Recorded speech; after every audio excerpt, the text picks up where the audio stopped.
Welcome back to the channel, guys. We got a 2016 Honda Pilot in here with the 3.5 Earth Dreams engine. Whoa. It came in for several things. They want a timing belt, they want some brakes checked, but in this video we're just going to do the brakes. I've already inspected it. It looks like it just needs front brakes and rotors, so we're going to make a quick video on that in case you're changing your brakes on your Honda, and this will help you out. So here we go.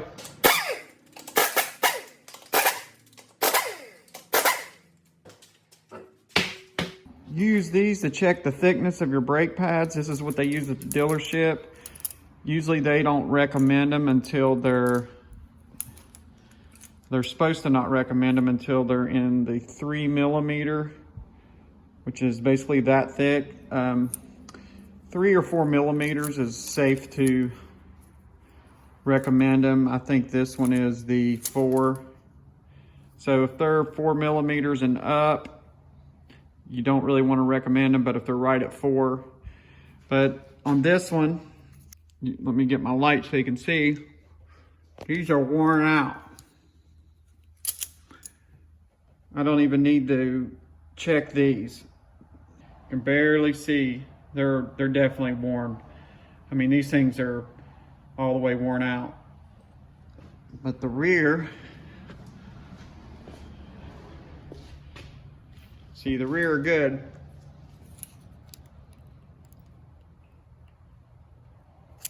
They're way over 4 millimeters.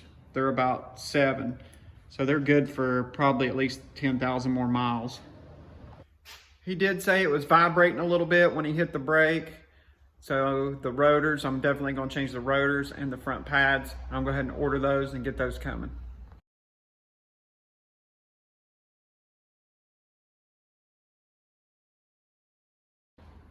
The first thing I like to do is pry the caliper back so it'll loosen the piston enough where you can slide the whole caliper off. You gotta be careful. I've broke my screwdriver doing this, so don't get too crazy with it. Just enough to loosen it up.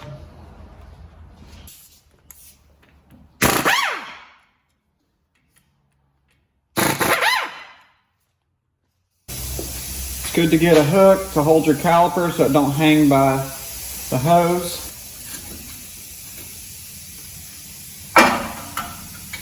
I'm gonna go ahead and push back the piston.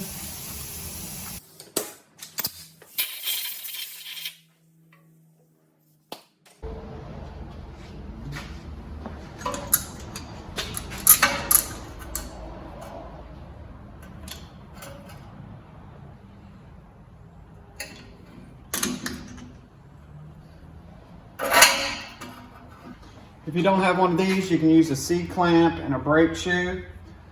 You just have to probably do one side at a time. It'd be a little bit more difficult. I'm gonna take these 2 nuts off. Yep, 19s. And these were 17s.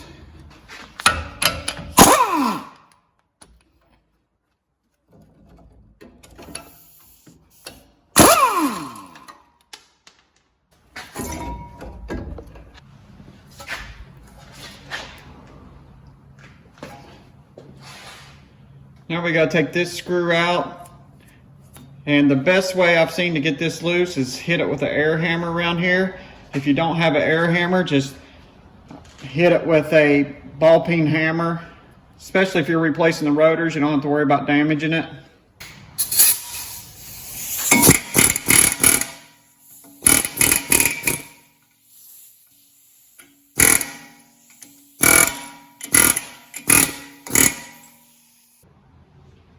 These impact sockets work great. When you hit them, they turn.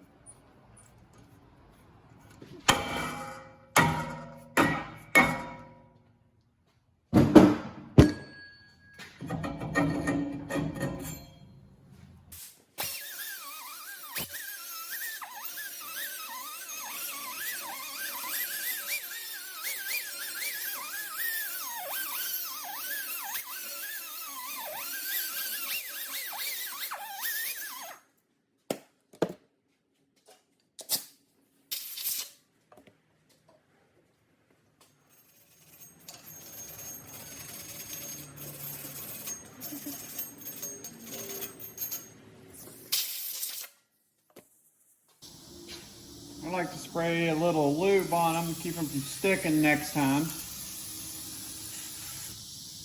I like to put a dot. This is where you're supposed to put the squill marker. Actually, it's in the wrong spot. I'll show you what I'm talking about.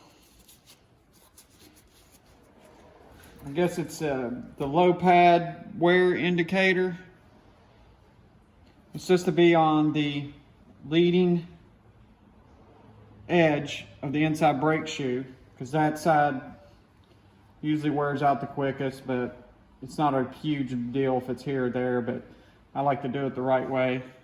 So the inside, so if the rotor's rolling this way, you want that, the very first one, if that makes sense.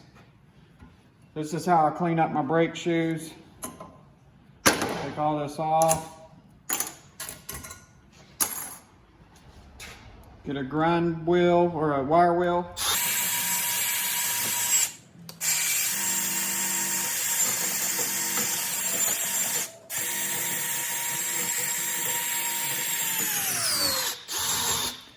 You want to get all the crusties out so that your hardware can fit in there really good. A lot of times the rust will build up in these little grooves, and then when you put your hardware in, it raises up just a hair, like a 30 seconds of an inch, and your brake shoes will get too tight and they won't slide in and out very easy. You just basically want to clean off the old grease, put fresh grease on it, brake grease of course. I like to use the high temperature brake grease. Seems to work well.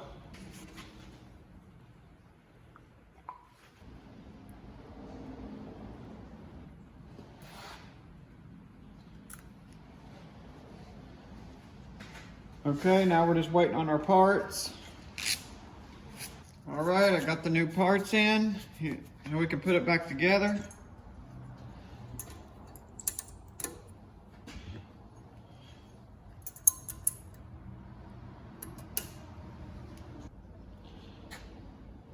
I like to put a little anti-seize here on the ends so they don't freeze up in there. And this is high temperature anti-seize. That's a little too much. Wipe some of that off. Someone might say, why are you putting anti-seize on them? Well, I've seen it in service data, OEM procedure, more than once. So I guess if the factory thinks it's a good idea, I'll go with it. I ain't had no trouble with it. I haven't had any freeze up that I've done to this day. So that's good. Make sure they slide. Yeah, they feel loose in there.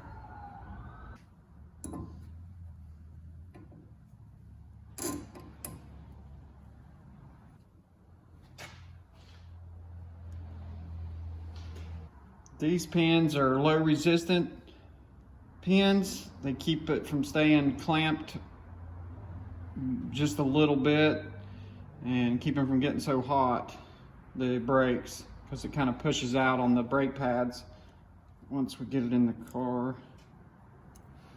There we go. All right, let's go back over to the car, put the rotors on. All right, here's the rotors. Get all the old oil off. They put that stuff on from when they make them so they don't rust. These rotors get the least a bit wet. And they look like a big rust ball.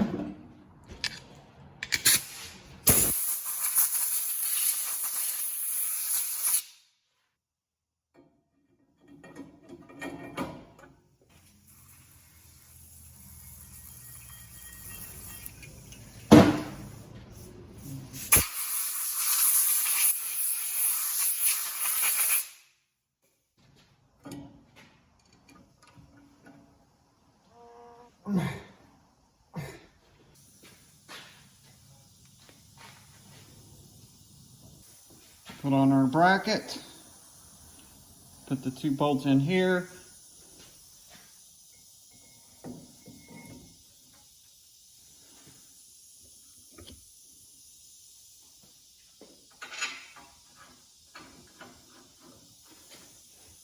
I put just a little tiny bit of Loctite on the ends of them, on the threads, not much.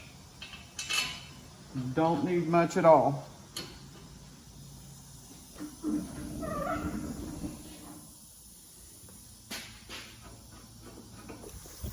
Okay, service data says to torque them to 110 on the bracket bolts and 15 pounds on the slide pin bolts.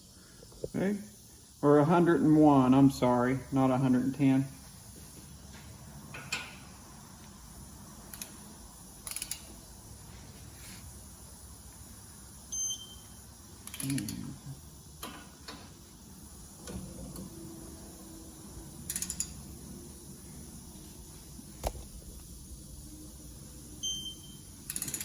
All right. I like to mark my bolts with a paint marker to make sure I tightened them and I know if anybody else has been in here.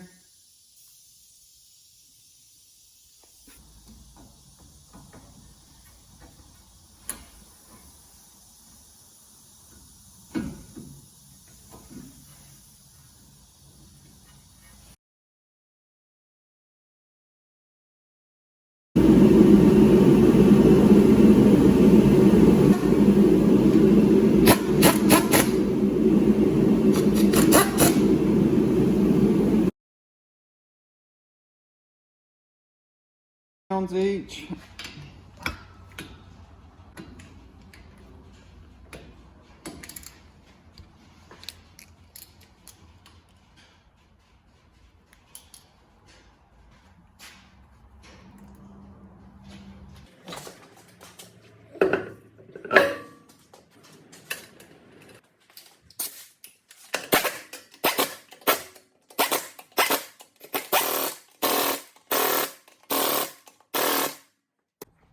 Well guys, I appreciate you watching.